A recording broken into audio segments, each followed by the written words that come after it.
All right, it looks like it's 9:03, so let's go ahead and get started. Welcome, everybody. Thank you, Nancy Quinn and Lesley Myrick for being here to tell us how to talk to our clients about tariffs. Um, we feel like we have done a decent job of letting all of the Daniel House Club members know as soon as we know when a price change has hit from a vendor. But that doesn't necessarily always translate to like, what should I tell my client? How should I make them comfortable? How should I continue my business? So I think Nancy and Lesley have a lot more to offer than maybe we do. So that is why we have invited them to give us some advice. And I'm kind of viewing this as like, as questions arise, please ask them. But Nancy, if you feel differently, okay, good. That's what I think would be great. So if something piques your interest, please just pipe up and let's see where this conversation goes. And I think we've said already, but we are recording this so that if you would like to view it again in the future or share it with a friend, you can find it on our club bulletin probably in a couple of days. So with that, Nancy and Lesley. Well, thank you, everyone. Welcome. This is something I've been waiting for, honestly, because the tariff questions are just starting in the Interior Design Business Forum, which is my Facebook group where Lesley and I answer questions and monitor in there. There's almost 10,000 designers in there, so if you're not in there yet, please go in there. I'm going to tell a story of a client who's in one of my groups. She's in my elite group. She's already been through my academy, and she is running a great business. But she got hit recently with furniture came in and it was $1,500 more than she had collected from the client because of the tariffs. So I immediately got, a phone call on my business helpline that I have for all my clients to say, what do I do? And what she said was, well, I already decided I'm going to absorb the price into my business. I don't feel like it's fair to go back to them and ask for more. And I said, please don't do that, because now you're just setting that precedent to do that over and over again. And as a small business, you are not responsible for absorbing the tariffs, in my opinion. So I encouraged her to send an email to the client that tariffs had been added to the certain products that they ordered.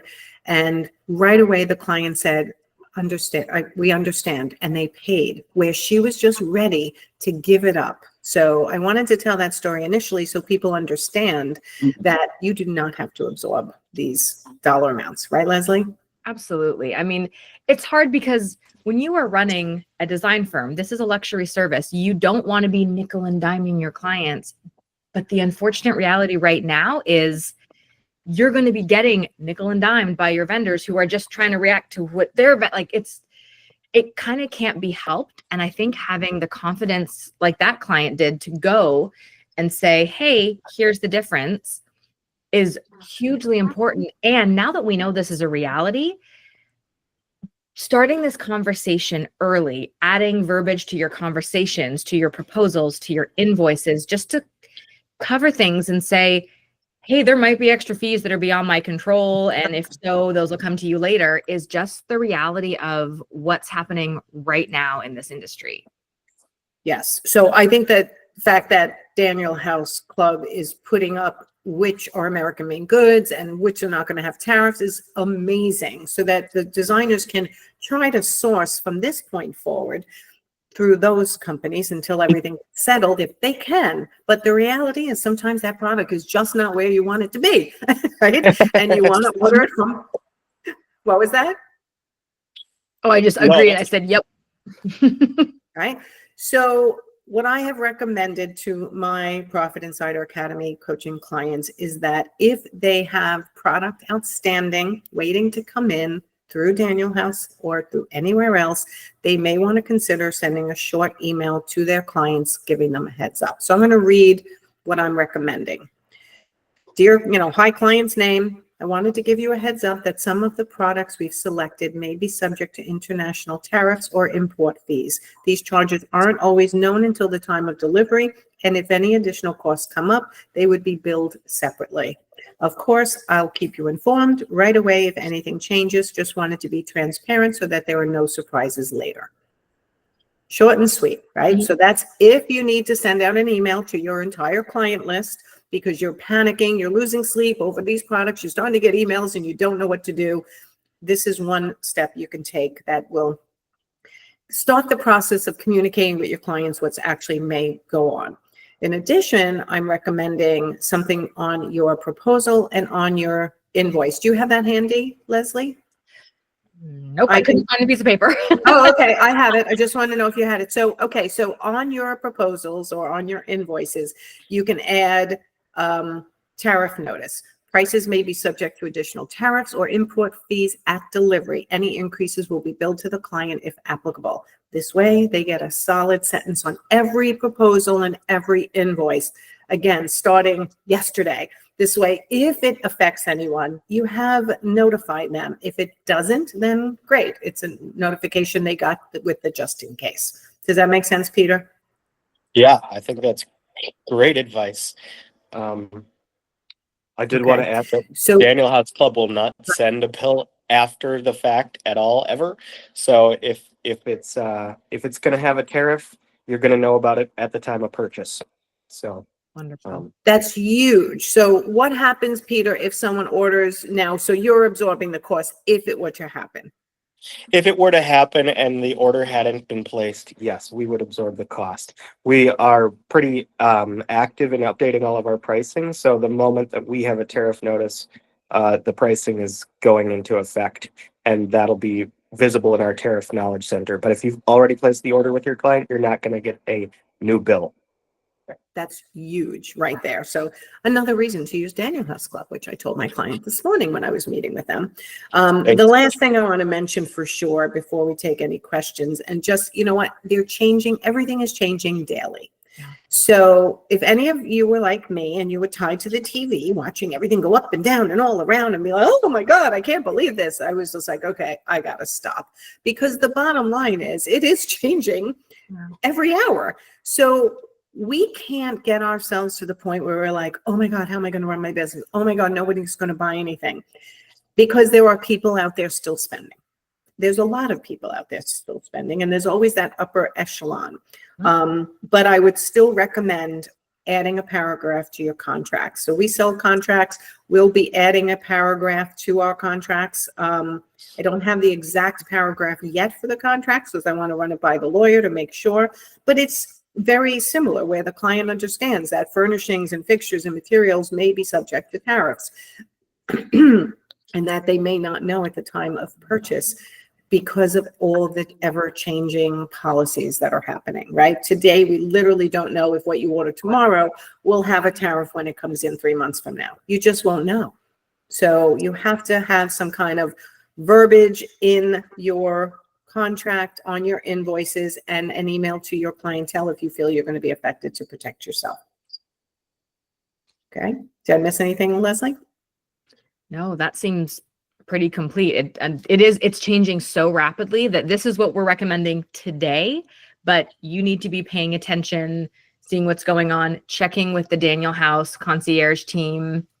I mean, you guys, Peter, you're staying on top of this. I mean, you have to, for the fact that you are selling furniture to designers. So I think they're a great resource, but just, I always say this to our coaching clients too, in a more general topic, but talk about money early and often with your clients. And it's the same thing with these tariffs. You have to have this conversation. You cannot avoid it and hide and just like send a bill and hope they will pay it for the tariffs. It is okay to say, hey, let's talk about this. Make sure we are all clear on what is happening and could happen here so that there are no surprises or misunderstandings down the line during this project. Talking about it early and often sucks, but this is how you're going to have a smooth process with your clients and build trust with your clients too. Absolutely. And here's the other thing. We teach different service models for different needs. So at a time like COVID and a time like now, if product is causing you so much stress, sometimes there's ways around it, right? So Daniel House Club provides that shopping cart that you can do design only for your clients and let them deal with it, right? So you can have a designer for a day product, a design only product where you're still making a commission on the product with Daniel House, but you're not having to follow up yourself with all the tariffs. So why not consider that when you're panicking about a lot of people are, pulling back and not spending as much money. That's what I'm hearing a lot from my clients. But at the same time, they're busy. The clients are busy. So it's more like they're panicking, but is not actually coming through completely yet. And you just have to get more creative with your marketing, more service models to meet needs, and more ways to connect with people who are spending money. And then again, waiting it out and not panicking, not causing yourself any problems by creating extra drama. Or not causing yourself financial problems by absorbing costs that are not yours to absorb. Exactly. We are not Walmart. I always am inclined to absorb costs because I like to make people happy. And every time that I have almost done it and then sent the full bill, what it actually cost, I've never had a dispute. And so I think it's always like, it's not our job to decide what amount of money is going to freak our clients out. That's their job. Exactly. Exactly. Yeah. You're the middlemen. You guys are the middle women, the middlemen. Like, do not assume you're going to absorb. But I kind of relate to what Peter's saying, because all of the designers are very nice. Everyone's nice. You guys are all nice. You're creatives. You're nice. You want to please. You don't want to upset anybody. You're non-confrontational. That's kind of the way that you guys all go. But the bottom line is you want to be kind, not nice. Kind means you have boundaries and you have procedures and process. And as you are an employee of your company, not just the owner, when you're pricing things and when you're delivering information like that, if you can separate yourself emotionally from that information, like, I'm an employee of my company right now, and the company is saying that any tariffs will be passed on to the client. So I have to relay that information. Don't let yourself have the choice of not doing it. Otherwise, you could be down quite a few $1,000s with the amount of full service furniture that people order that are possibly going to be exposed to these tariffs. Maybe, like, we don't even know. So again, protect yourself is the name of the game, and don't feel self-conscious about it. It just is what it is. Yeah. I have a question, because I think what we've talked about so far is like all the ways to protect yourself in advance and set yourself up for success from maybe, well, not the beginning, but start talking early. What about the inevitable client who is not nice or kind and doesn't care that you've put all this stuff in your contract and is just gonna fight with you about this? What can you do in that situation? So it depends on exactly what the client is saying. My responses back to things like that, but the bottom line is you're going to choose to protect the reputation of your company if it's a good client and it's not a tremendous amount of money. And we always recommend to our Profit Insider Academy clients that they have a oops fund or a reputation fund, that they have a bank account that's separate for things that may come up and happen, that they want to protect the reputation of their company. So number one, you should be telling the client, there's no problem. I had no problem when I was an art consultant saying, I'm a small business, and that is not a dollar amount I can absorb as being a small business. So if it's already been on order and it's been placed and the money's a lot, go after the client for it and see if you can get it. If you cannot get it and it's causing all kinds of problems before it gets hairy, if it's a small enough dollar amount, cover it by your reputation account, which I encourage everybody to have. Does that make sense, Peter? Totally. My next question is probably really very dependent on who you are and what your business is. What is a good amount to have in your reputation account? How do I figure that out? So Lesley, how much you have in your reputation account? Yeah. So what I do profit first in my business. And what I've started to do is just put 1% of all my profit into this account. So it's a small amount. It's building up slowly. For me, It's a little over 2,000 right now. I'd like it to be around 3. So it's not a ton of money, but it's enough that like if shit hits the fan and you need a few dollars to smooth something over, protect your reputation, as Nancy said, solve a problem, it's earmarked for that. And you're not pulling it out of your operating fund or something that could affect your day-to-day cash flow more. So I think it also depends on the scale and size of your business and the kind of clients you're serving. If you are doing, multi-million-dollar homes and projects and something that goes wrong could cost you tens of thousands of dollars, then yes, adjust accordingly. But for me, that sort of $2,000, $3,000, $4,000 is enough that I can usually cover most or all of something in the rare instance, but it does happen in the rare instance that something does need to come from my pocket. Yeah, Peter, look at it like, I'm going to say you want to have 6 months worth of operating expenses in your operating expense account. So if your monthly expenses are 5,000, you want to have 30,000 in your operating expense account. Once you hit your 6-month minimum, then you want to start siphoning money off to cover a expense account for mistakes, an oops account, reputation account. We call it all different things. I call it the whoops fund. Nancy calls it reputation account, which is very I like that, but also I'm just like, oops, something got effed up. Here's some money to fix the problem. That's how I look at it. I got to tell you, it makes a huge difference in the psychology of a designer, of a business owner, when you have money separate, set aside when something happens. It's just like, okay, so I don't have to pay that $2,000 out of my operating expense account. All right, I got that set aside, and then I'll rebuild it slowly again. So again, I'm not recommending that. That's your pre-planning that we teach our academy clients, so that when this does happen, there's not that emotional response, which is far worse when you have to take it out of your operating expense account than when you take it out of your reputation account. Even though it's all the same money, it's all yours, but somehow psychologically, it makes such a big difference for people. Does that make sense, Peter? Yeah, totally. All right, I don't want to be asking all the questions. I'm sure others have questions. So I was going to say, how do I'll people explain ask questions here? Do they have to unmute themselves and ask, or do they go in the chat? I'm looking to see if you can do either in the chat or yes, just unmute yourself and fire away. Okay, I know some people got here later. Yeah. And Alexander, my brother and our CEO, is on, and I know that he cares lots about tariffs. So if he's listening, Alex, do you have questions? Not that we don't all care about them. I understand. I'm trying to just see Perhaps everybody. he's a passive listener.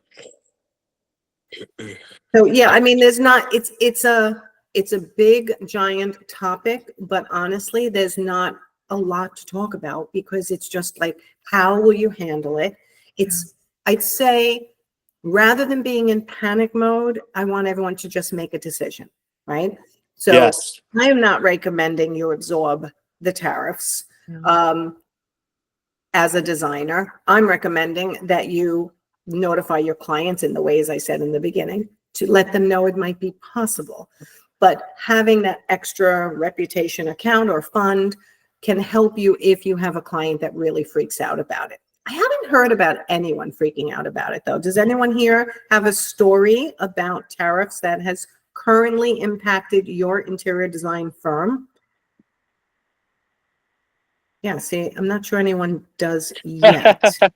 Well, yeah, and I was going to say, we have done a decent amount of surveying of our designers around this topic, and we have heard exactly what you just said, which is they just want people to make a decision. That's obviously on the vendor side. They just want to know what the vendor is going to do and communicate it and stick to it. And it's really hard to stick to because it's an ever-changing environment, but that is where we came up with the solutions that we've come up with, is just like decision making seems to be key to people. Not Yes. sort of Like, messing around. yeah, I mean, think about it, Peter. If a company is going up and down because they're getting their product from 3 different countries, now they're this country, that country. So they could be making a decision, just up everything by 20% just to cover it. So we don't have to deal with all the ups and downs. And that's very possible too. I don't know if anyone's doing that yet or whether you've gotten notification of that, but I'm thinking as a business owner, instead of tracking all these ups and downs, I might just across the board put an increase on everything just so I don't have to try to figure that out. So that might happen a little bit, but hopefully that's happening where that's the price you're presenting to the client. So they're approving what they're getting for what price, just like that. If I'm really more concerned about what happened to my client, which is $1,500 more than when the client paid her and when she ordered it. And now Yes. she's like, oh my God, what do I do now? And for those of you who came a little later, she wanted to absorb the cost. I encouraged her to notify the clients that these products were hit with the tariff, totaling $1,500, and they responded immediately, not a problem, and they paid her invoice. So sometimes we stress ourselves out with the what ifs and the overthinking when it's just a matter of don't overthink, just make a decision how you're going to handle it in your firm. I recommend you pass it through to the client, get your wording, which I read out loud at the beginning, and stick to it. And let's not anticipate that the clients are going to be unhappy about it. They are going to be happy about it. So we just have to ride it through with them. And you're the messenger. So tell them not to kill the messenger and that it's unfortunate this is happening. I think it's important too, Nancy, that you can't let your emotions get in the way when you're having these conversations. This is neutral. It is not your fault. You didn't do anything wrong. This is just what it is. This is the money situation. Here is what we are doing about it. Now you have the information. And that just takes some practice to just get neutral about money, because we all have our thoughts and feelings about what's going on and it sucks. And like, yes. And your job as business owner is to just present the facts as they are and try not to let your emotions and opinions and feelings about this, because I know it is difficult. It's difficult when you've made a promise to a client and then you have to go back and say, it's actually going to be more, but it's not, oops, I'm so sorry, it's going to be more. Like, oh, it's just like, here's the situation. Here's the invoice for the additional tariff fees. And you could do it a little bit softer than that. You know what I mean? But I think it's easy to swing to kind of taking the burden on ourselves to be like smoothing things over and apologizing. And it's easy to get emotions involved in this. This is a business transaction. I would suggest doing it as cleanly and kindly and neutrally as possible for the best results. Yeah, I mean, communicating is the main part of your jobs, right? Communicating with your clients. And even though we would be mad if someone came back to us and said it's going to cost more, we wouldn't like that. So we personalize our role and go, well, if I wouldn't like it, I can't do it to other people. I get it. Like, I get it. But the bottom line is you're small businesses, and I don't want you guys absorbing these tariffs should they come down the pike. And you probably have clients who watch the TV too, and they know that it's not coming from you. And that's where you have to stay emotionally. It's not coming from me. It's an unfortunate reality of what's going on right now in the world. Just like COVID was an unfortunate reality, and everyone had to deal with the changes in the communication with their clients at that time also. That wasn't easy either. This is just another natural disaster, so to speak. I don't know, because I'm thinking of everything negative. What about if this conversation, or if you come with this information and that inspires the client to want to initiate a bunch of returns and specify things that will not be affected by tariffs? I could see that possibly happening. Well, if it's already at the point where you've ordered and things, it depends on the company, right? Is there a restocking fee? Is there a return fee? Can it be returned? All the same policies apply. And unfortunately, no, is mostly the answer, that they cannot return, or, all the same things apply. So if a client says, well, I don't want to pay the extra $1,500 for that, then it can't be delivered. I mean, sometimes you just have to hold to your boundaries, and you'd be surprised where someone goes, okay. I mean, there's always the option, Peter, where you can say, I'll split it with you. But again, you guys are small businesses. I don't want you to lead with that at all. It's like when a designer says, well, my paid in-home consults, $300, and that comes off the next phase if you move forward with me. No, do not say that you're giving away money before you have to, right? Right. So keep it where there has been an additional tariff placed on the product that was ordered 3 months ago.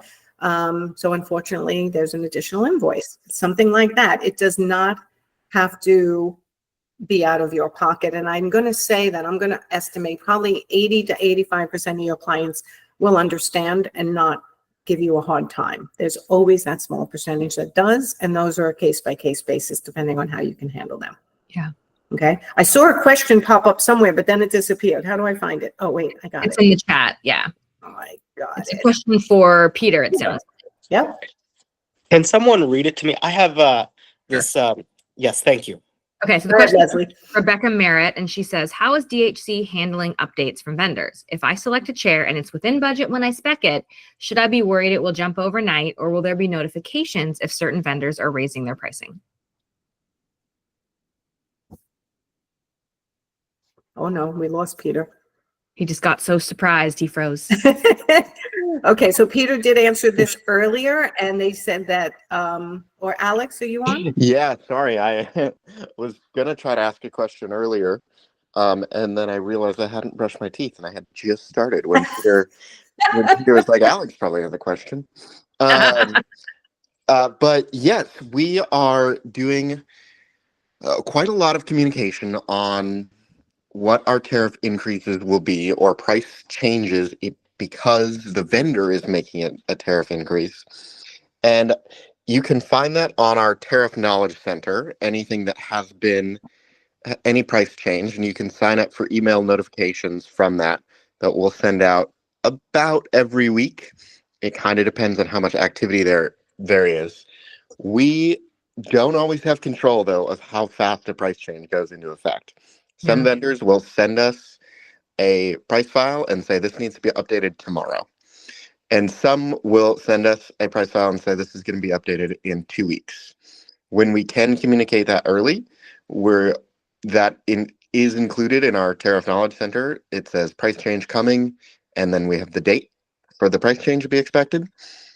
It's kind of a 50-50 whether the vendor will allow us that time frame or not, though.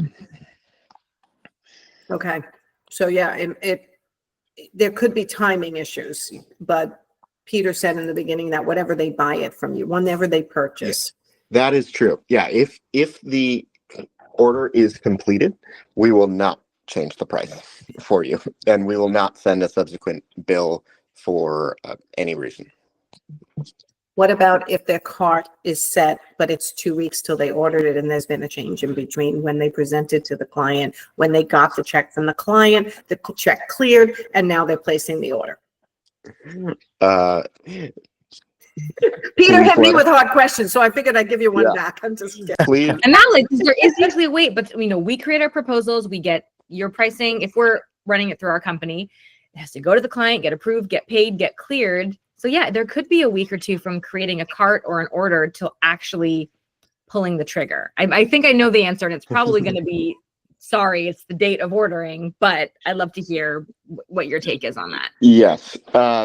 It is on our system. It would be the date of order that the order is actually placed would be the price. Please do get in touch with us if there are significant issues. We're very committed to trying to make your businesses profitable and understand this has a significant profit impact. Mm-hmm. So want to take that into consideration. There are some vendors that we can probably be flexible on. And there are some vendors that we probably can't be. So if the order's been placed, or if the price has been changed before an order has been placed, you won't be able to change that like on the system, but you can reach out and see what we can do.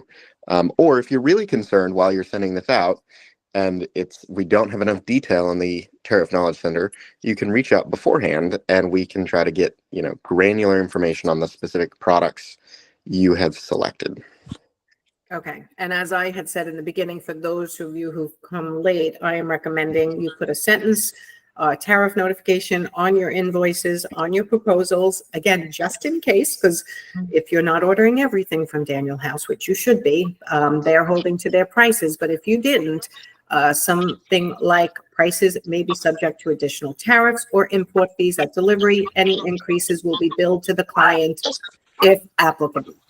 Excuse my dog again. Do you hear her? Sometimes she's just Just really a little. riled up about tariffs too, Nancy. She's just in on the conversation today. Yeah, she's mad about the tariffs. She's getting involved. My little 8-pound yappy dog. So that's what I recommend, is making sure you're clear, and then obviously use Daniel House Club for as much as possible, because they're the ones who are locking in their prices on the day of your order, and communicating on a regular basis with all these manufacturers, trying to see what's coming. Other companies are not necessarily doing that. This is something that I think is very special to Daniel House Club. So I think that makes it even more appealing to be ordering through you guys. The fact that you're doing all this communication up front and making sure the prices are locked in at time of order. It's huge. Thank you. Am I back with you guys? You are, Yeah. yeah. And Alex Awesome. just, I noticed. Yeah, good riddance to him. No. Sorry to have faded there for a minute, but thank you so much. This has been incredibly helpful. I don't know if, I mean, we could keep going forever, but what I like about this conversation is learning that it actually is pretty simple. I think there just are not a lot of different directions you can take this, it seems. Exactly. Clear and concise and confident, I think, and that you will do the best that you can. Yes, make your decision on how your company is handling this, and then be consistent, follow it through. Don't pull the plug too early on these notifications, because we never know when it's going to be back, right? So just make it as part of your policy. Put it on your invoices, put it in your contract, email your clients if you feel it's going to be an issue, and call it a day. And don't live every moment anticipating issues with your clients, because I'd say emotionally, that's the biggest problem that small businesses are having. Like, well, what happens if, what happens if, what happens if? We handle it one moment at a time, and we try not to have anticipatory anxiety and just make our decisions. That's the best way to run your business, not to constantly be anticipating, but plan and make a decision. And you could do that all here right now. Make your decision how your company's handling it, what words you're going to be putting on your invoices, your proposals, in your contract, and if you're sending an email. And that's it. Yeah. And then just go run your businesses and think about different service models for different needs. If your pipeline is dying because you happen to be in a pipeline of people who are very concerned about this and they're not spending right now, then we need to throw your marketing net a little wider, look for people who are still spending. There's plenty of them. And then just be very calm about it with your clients. Don't get dramatic with them, because that they will feed off of you if you do that. Awesome. Last thing, because I don't know if everybody here goes live with you and Daniel House Club once a month. So I just want to make sure everybody knows where to find Nancy and Lesley when it's not here. Can you tell us where to find you guys? Oh my God, which platform do you want? Okay, basically, I've been married, so my name is Nancy Quinn now. You will see me on some platforms as Nancy Quinn, some still Nancy Ganzakoffer.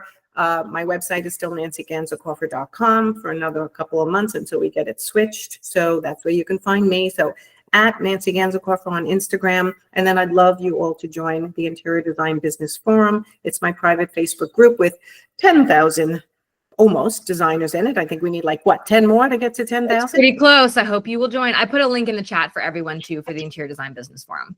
Thank you. It's a place where everyone, just like every other Facebook group, ask questions, get support, support each other. And that's where we go live with all of our sponsors, Daniel House Club included. And my YouTube channel has all of your, has a playlist for all of your lives also, Peter, and our other sponsors as well.